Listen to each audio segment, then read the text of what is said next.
বন্ধুরা, আজকের আমার ভিডিওর বিষয়বস্তু হলো গ্রীষ্মের আগে দেশি জবা গাছের পরিচর্যা।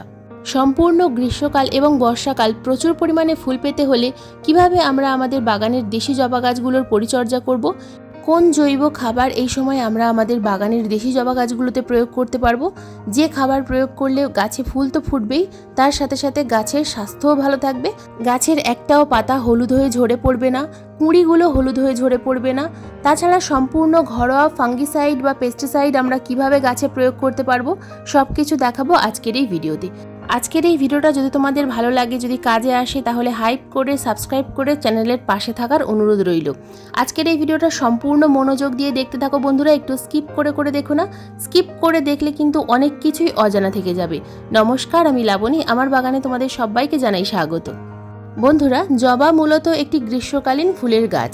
শীতকালে হাইব্রিড জবা গাছে খুব ভালো গ্রোথ হয় এবং প্রচুর পরিমাণে ফুল ফোটে, কিন্তু দেশি জবা গাছগুলো থাকে ডরমেন্সিতে। আর এই ফেব্রুয়ারি মাস আসার সাথে সাথেই বাগানের প্রত্যেকটা দেশি জবা গাছ কিন্তু ধীরে ধীরে গ্রোথ নিতে শুরু করে। আর নার্সারিতে এই সময় তোমরা যখনই যাবে, দেশি জবা গাছ কিন্তু এখন থেকে তোমরা প্রচুর পরিমাণে পেয়ে যাবে। আর যদি তোমাদের বাগানে দেশি জবা গাছ থেকে থাকে, তাহলে সেই গাছের ডাল থেকে কিন্তু তোমরা খুব সহজেই চারা গাছ তৈরি করে নিতে পারবে। ঠিক যেমন আমি আমার বাগানে দেশি জবা গাছগুলোর ডাল একেবারেই ফেলে দিই না, প্রত্যেকটা ডাল থেকে কিন্তু আমি চারা তৈরি করার চেষ্টা করি। তো আমি এখানে একটা চারা তৈরি করে রেখেছি। তো কোকোপিটের মধ্যে অথবা বালির মধ্যে ছায়া জায়গায় প্রতিস্থাপন করে রাখতে পারলে কিন্তু সুন্দর চারা গাছ তোমরা তৈরি করতে পারবে। তো এখানে দেখো মিডিয়া দেখাচ্ছি, কোন মিডিয়াতে তোমরা নতুন চারা গাছ প্রতিস্থাপন করবে সেটা নার্সারি থেকে কিনে এনেও করতে পারো। আবার যদি চারা গাছ তোমাদের কাছে থেকে থাকে, তাহলেও তোমরা কিন্তু নতুন করে রিপোর্ট করতে পারবে। একটা টবের অর্ধেক পরিমাণ নিয়েছি মাটি যতটুকু পরিমাণ নিয়েছি সেই তার অর্ধেক পরিমাণ নিয়েছি কম্পোস্ট, আবার কম্পোস্টের অর্ধেক পরিমাণ নিয়েছি আমি কোকোপিট। তো এইভাবে তোমরা মাটির মিডিয়াটা কিন্তু ঠিক করে তৈরি করবে। তো দেখো মাটিটাকে খুব ভালোভাবে মিডিয়াটাকে মিশিয়ে নিয়েছি, তো একটা ঝুরঝুরে মিডিয়া কিন্তু তৈরি হয়ে গেছে। তোমরা চাইলে এখানে এক মুঠো পরিমাণ লাল মোটা দানার বালিও মিশিয়ে নিতে পারো।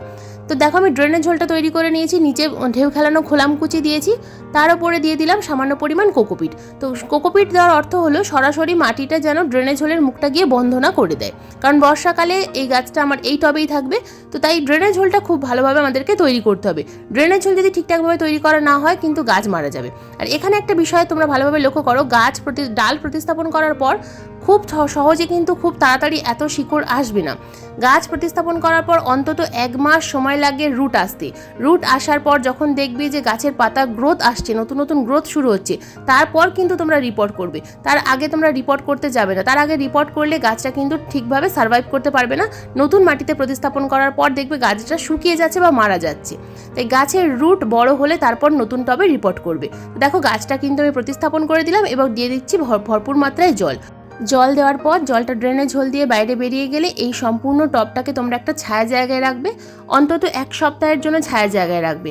এবং এরপর যে জলটা তোমরা দেবে সেই জলটা হিউমিক অ্যাসিড মিশ্রিত জল দেওয়ার চেষ্টা করবে। তো প্রথমবারেই তোমরা হিউমিক অ্যাসিড মিশ্রিত জল প্রয়োগ করতে পারো, তবে আমি প্রথমবারে সাধারণ জল দিলাম, এরপর হিউমিক অ্যাসিড মিশ্রিত জল প্রয়োগ করব।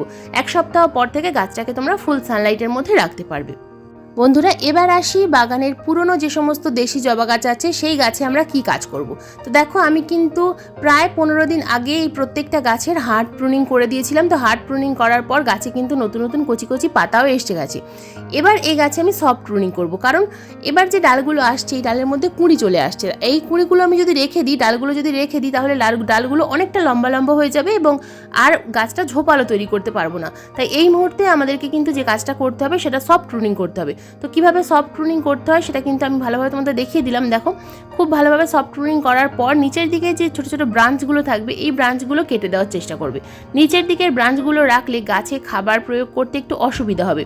তো যে ডালগুলো মোটা হয়ে গেছে ওগুলো রাখবে, কিন্তু যে ডালগুলো সরু সরু আছে সেই ডালগুলো কেটে দেওয়ার চেষ্টা করবে। তো সবসময় চেষ্টা করবে যে টবের উপরের অংশটা যেন পরিষ্কার থাকে, যেন রোদ্দুর আসে, আলো বাতাস যেন এই মিডিয়াতে লাগে, তাহলে কিন্তু গাছের ভালো গ্রোথ হয়।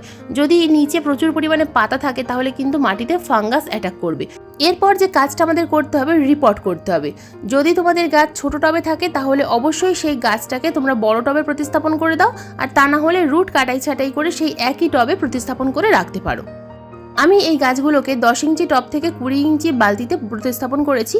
তো এই যে গাছটা দেখতে পাচ্ছ বন্ধুরা, এই গাছটা আমি শীতের ঠিক আগে রিপোর্ট করেছিলাম। তো শীতের আগে রিপোর্ট বা কাটাই ছাটাই করার পর আমি কিন্তু আর এই গাছে কোনোভাবে খাবারও প্রয়োগ করিনি বা মাটি চেঞ্জও করিনি। তো এখন যে কাজটা আমাদের করতে হবে, দেখো প্রচুর পরিমাণে এই কয়েক মাসের মধ্যে রুট ভরে গেছে, কারণ দেশি জবা গাছের রুট কিন্তু খুব তাড়াতাড়ি গ্রোথ হয়। তো যে কাজটা আমাদের করতে হবে, সাইড থেকে কিছুটা পরিমাণ মাটি আমি কেটে তুলে নেব। তো দেখো প্রচুর পরিমাণে কিন্তু শিকড় হয়ে গেছে। এই গাছটাই আমি শীতের আগে রিপোর্ট করেছিলাম এবং সেটা আমি ভিডিওতে দেখিয়েছিলাম। তাও এই কয়েকদিনের মধ্যে এতটা শিকড় ভর্তি হয়ে গেছে যে আমি এখানে যে খাবারটা দেবো সেই খাবার দেওয়ার একটুও জায়গা নেই। তো আমাকে কি করতে হবে, শিকড় মাটি সহ কেটে তুলে নিতে হবে। তো কিভাবে আমি কেটে তুলে নিচ্ছি ভালোভাবে লক্ষ্য করলেই বুঝতে পারবে। সাইড থেকে কিছুটা পরিমাণ মাটি আমি কেটে নিলাম, শিকড় এবং মাটি সব কিছু আমি কিন্তু সাইড থেকে তুলে নিচ্ছি। তো এবার এখানে যে গ্যাপটা তৈরি হবে, এই গ্যাপের মধ্যে কিন্তু আমি খাবার এবং মাটি ভরে দেবো। তো যে মাটিটা আমি একটু আগে নতুন চারা গাছ প্রতিস্থাপন করার সময় দেখালাম, তো ঠিক সেই মাটিটাই কিন্তু আমি সেই রকমভাবে মাটি তৈরি করে এখানে আমি ভর্তি করে দেবো। তো তার আগে কিন্তু আমাদেরকে এখানে খাবার প্রয়োগ করতে হবে, সম্পূর্ণ অর্গ্যানিক খাবার আমি এখানে প্রয়োগ করব। তো প্রথমবারের যে খাবার সেটা এই ফেব্রুয়ারি মাসেই প্রয়োগ করতে হবে। প্রথমবারে খাবার দেওয়ার পর আমি কিন্তু ঠিক 10 দিন পর একটা লিকুইড খাবার এই গাছে প্রয়োগ করব। তো তার আগে আমাদেরকে একটা জৈব মিশ্র খাবার প্রয়োগ করতে হবে, যে জৈব মিশ্র খাবার প্রয়োগ করলে এই গাছের গ্রোথ দ্বিগুণ হবে এবং গাছে যখন কুঁড়ি আসবে সেই কুঁড়ি হলুদ হয়ে ঝরে পড়বে না বা গাছের পাতাও হলুদ হয়ে যাবে না। তো কি কি খাবার আমি এখানে নিয়েছি দেখো, প্রত্যেকটা খাবার কিন্তু প্রায় আমাদের সব বাগানীদের কাছেই থাকে। তো যে খাবারগুলো নেই সেই খাবারগুলোর পরিবর্তে তোমরা কি খাবার দিতে পারবে সেটাও বলে দেবো। এখানে যেটা দেখাচ্ছি বন্ধুরা, এটা 20 ইঞ্চি বালতিতে যেহেতু আমি প্রয়োগ করছি তাই খাবারটা একটু বেশি পরিমাণে নিয়েছি। 2 চামচ পরিমাণ নিয়েছি আমি এখানে হাড়ের গুঁড়ো। তোমরা এখানে কিন্তু হাড়ের গুঁড়োর পরিবর্তে সিঙ্গেল সুপার ফসফেট নিতে পারো অথবা ডিমের খোসার গুঁড়ো নিতে পারো। তো তোমাদের টবের সাইজ যেমন সেই রকমভাবে কিন্তু খাবার দিতে হবে। 2 চামচ পরিমাণ শিংকুচি নিয়েছি, 2 চামচ পরিমাণ নিয়েছি আমি এখানে নিমখোল। নিমখোলের পরিবর্তে তোমরা কিন্তু এখানে নিম পাতা শুকিয়ে গুঁড়ো করেও নিতে পারো। এরপর যেটা দেখাচ্ছি বন্ধুরা, এটা হলো 2 চামচ পরিমাণ বায়োপটাশ। বায়োপটাশের পরিবর্তে তোমরা এখানে কিন্তু এসওপি অর্থাৎ সাদা পটাশ নিতে পারো 1 চামচ পরিমাণ। তাছাড়া তোমরা 5 চামচ পরিমাণ কলার খোসার গুঁড়ো নিতে পারো। এরপর এই যে ছোট ছোট নীল রঙের বল দেখতে পাচ্ছ, ছোট ছোট দানা, এগুলো হলো সিউইড গ্র্যানুলস। তো সিউইড গ্র্যানুলস যদি না থাকে সেক্ষেত্রে তোমরা কি প্রয়োগ করবে সেটাও দেখিয়ে দেবো ভিডিওর শেষে। সিউইড গ্র্যানুলস আমি এখানে নিয়েছি 2 চামচ পরিমাণ। আর এরপর এটা যেটা দেখাচ্ছি বন্ধুরা, এটা হলো কম্পোস্ট। আমি এখানে গোবর সার নিয়েছি, গোবর সার 3 থেকে 4 মুঠো নিয়েছি। আর সাদা রঙের যে চিনির দানার মতো দেখতে পাচ্ছ, এটা হলো ম্যাগনেসিয়াম সালফেট। তো ম্যাগনেসিয়াম সালফেট দেওয়ার অর্থ হলো গাছে যে নতুন কচি কচি পাতা আসছে সেগুলো যেন হলুদ না হয়ে যায়, সেই কারণে কিন্তু আমি এই খাবারটা প্রয়োগ করেছি। তো প্রত্যেকটা খাবার খুব ভালোভাবে মিশিয়ে নেওয়ার পর আমি যে টবের কিনারা বরাবর প্রয়োগ করছি। বন্ধুরা এখানে যে খাবারগুলো দেখালাম, এই খাবারগুলো যদি সবগুলোও না থাকে, অন্তত 3-4টে খাবার এই সময় কিন্তু অবশ্যই প্রয়োগ করতে হবে। কম্পোস্ট, নিমখোল, সিঙ্গেল সুপার ফসফেট এবং পটাশ, এই 4টে খাবার অবশ্যই আমাদেরকে প্রয়োগ করতে হবে। তারপর তোমরা গাছে অনুখাদ্য স্প্রে করতে পারবে, লিকুইড থাকলে লিকুইড স্প্রে করতে পারবে। তো দেখো আমি কিন্তু ভালোভাবে খাবারটা চারিদিকে দিয়ে দিলাম এবং উপর থেকে যে মিডিয়াটা তৈরি করা দেখিয়েছিলাম প্রথমে, মাটি, কোকোপিট এবং কম্পোস্ট মিশ্রিত যে মাটিটা তৈরি করেছিলাম সেই মাটি এখানে তৈরি করে আমি কিন্তু উপরে বেশ কিছুটা পরিমাণ দিয়ে দিলাম। তো খাবার সবসময় কিন্তু একটু নিচের দিকে দেওয়ার চেষ্টা করবে, খাবার কখনোই মাটির উপরে দেবে না, সবসময় খাবারটা নিচে দেবে, তাহলে গাছের ভালো কাজ হবে। শিকড় খুব তাড়াতাড়ি খাবারটা গ্রহণ করতে পারবে এবং গাছ খুব তাড়াতাড়ি গ্রোথ নেবে। দেখো আমি খাবারটা প্রয়োগ করলাম এবং খাবার প্রয়োগ করার পর দিয়ে দিলাম ভরপুর মাত্রায় জল। এই সময় চেষ্টা করবে মিডিয়া যেন অল টাইম ময়েশ্চার থাকে, কখনো যেন মিডিয়া একেবারে শুকিয়ে না যায়। মিডিয়া শুকিয়ে গেলে কিন্তু গাছের কচি কচি যে নতুন গ্রোথ আসছে সেগুলো খুব তাড়াতাড়ি আসবে না, অনেকটা দেরি হবে। বন্ধুরা যদি তোমাদের কাছে গ্র্যানুয়েলস না থাকে, সিউইড গ্র্যানুয়েলস না থাকে, সেক্ষেত্রে তোমরা কিন্তু এখানে সিউইড লিকুইড গাছে স্প্রে করতে পারো। 15 দিন অন্তর অন্তর 1 লিটার জলে 2 ml মিশিয়ে গাছের পাতায় স্প্রে করবে। এবার আসি পোকামাকড়ের কথা বা ফাঙ্গাসের কথা। এখন গাছে যেহেতু নতুন নতুন কচি কচি পাতা আসছে, তাই এই সময় বাগানের প্রত্যেকটা জবা গাছে, শুধুমাত্র দেশি জবা গাছ নয়, বাগানের প্রত্যেকটা জবা গাছে প্রচুর পরিমাণে পোকামাকড়ের আক্রমণ হবে বা ফাঙ্গাসের আক্রমণ হবে। তো এখানে দেখো আমি নিয়েছি 1 লিটার জল এবং একটা স্প্রেয়ার বটল।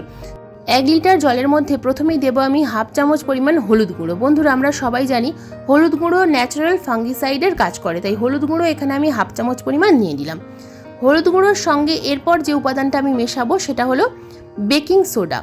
যে খাবার সোডা বা বেকিং সোডা যেটা আমাদের রান্নাঘরে থাকে সেই বেকিং সোডা, বেকিং পাউডার নয় কিন্তু বেকিং সোডা একেবারেই কম, 1 চা চামচের 4 ভাগের 1 ভাগ, একদম সামান্য পরিমাণ আমি এই জলের সাথে মিশিয়ে নিলাম। তো হলুদ গুঁড়ো 1/2 চামচ আর একদম সামান্য পরিমাণ বেকিং সোডা, এই দুটো উপাদান খুব ভালোভাবে মিশিয়ে নিতে হবে। দুটো উপাদান খুব ভালোভাবে মিশিয়ে নেওয়ার পর এটা কিন্তু স্প্রেয়ার বটলের মধ্যে একটু ছেঁকে দেওয়ার চেষ্টা করবে, সরাসরি দেবে না, কারণ হলুদ গুঁড়োর মধ্যে যে ছোটো ছোটো পার্টিকেলসগুলো থাকে সেগুলো স্প্রেয়ার বটলের নজলে গিয়ে আটকে যায় এবং স্প্রেয়ার বটলটা খারাপ হয়ে যেতে পারে। তাই সবসময় চেষ্টা করবে এটাকে ছেঁকে নেওয়ার। হলুদ গুঁড়ো যখনই গাছে স্প্রে করবে একটু ছেঁকে স্প্রে করার চেষ্টা করবে। তো প্রত্যেকটা বাগানের প্রত্যেকটা গাছে, শুধুমাত্র দেশি জবা গাছ বলেই নয়, বাগানের প্রত্যেকটা গাছে স্প্রে করার চেষ্টা করবে। এটা একটু বিকালবেলা অথবা খুব সকালবেলা স্প্রে করার চেষ্টা করবে, যখন কুয়াশা থাকবে না সেই সময়, অথবা যখন রোদ্দুর থাকবে না সেই সময়। কারণ বেকিং সোডা গাছে যখন স্প্রে করবে রোদ্দুর থাকলে কিন্তু পাতা জ্বলে যেতে পারে। এটা 4-5 দিন অন্তর অন্তর স্প্রে করলে ভালো রেজাল্ট পাওয়া যায়। বন্ধুরা, এবার আসি জমির গাছের কথায়। জমিতে যদি তোমাদের বাগানে জবা গাছ থাকে সেক্ষেত্রে জমির গাছে সম্পূর্ণ হার্ড প্রুনিং করে দিতে হবে। এই সময় দেখো আমি কিন্তু হার্ড প্রুনিং করে ফেলেছি এবং গাছে নতুন নতুন সবুজ সবুজ পাতা এসে গেছে। এবং ভালোভাবে মাটিটাকে খুশে দিতে হবে। দেখো 1 হাত দূরত্বে আমি মাটিটাকে খুব ভালোভাবে খুশে দিয়েছি। তো এখানে কি খাবার প্রয়োগ করব, এখানে এবার আমি সরিষার খোল, 1 লিটার জলে 100 গ্রাম সরিষার খোল এবং 1 চামচ পরিমাণ ডিএপি ভিজিয়ে দিতে হবে। 3 দিন ভেজানোর পর সেখানে অন্তত 5 থেকে 6 লিটার জল মিশিয়ে সেই জল গাছে প্রয়োগ করতে হবে। বাগানের প্রত্যেকটা জমির গাছে কিন্তু এখন এই খাবারটাই প্রয়োগ করতে হবে। তো এই খাবারটা প্রয়োগ করলে গাছে কিন্তু এইরকমভাবে প্রচুর পরিমাণে ফুল আসবে। সম্পূর্ণ গ্রীষ্মকাল এবং বর্ষাকাল যদি এই ধরনের ফুল পেতে চাও তাহলে এই ট্রিটমেন্টটা তোমরা জমির গাছে করতে পারো। তো বন্ধুরা, এই ছিল আজকের আমার জবা গাছের পরিচর্যার ভিডিও। আজকের এই ভিডিও তোমাদের কেমন লাগলো অবশ্যই কমেন্ট করে জানাবে। ভালো লাগলে একটা লাইক করো, শেয়ার করো, হাইপ করো। চ্যানেলে নতুন বন্ধু হয়ে থাকলে চ্যানেলটাকে সাবস্ক্রাইব করে পাশে বেল আইকনটা প্রেস করে রেখো এরকম নিত্য নতুন বাগান সংক্রান্ত ভিডিও দেখার জন্য। কারণ এইরকম নিত্য নতুন বাগান সংক্রান্ত ভিডিও আমি প্রতিদিন ঠিক সন্ধ্যা 6টার সময় আপলোড করি। বন্ধুরা, আজকের এই ভিডিওটা সম্পূর্ণ মনোযোগ দিয়ে দেখার জন্য তোমাদের সবাইকে জানাই অসংখ্য অসংখ্য ধন্যবাদ।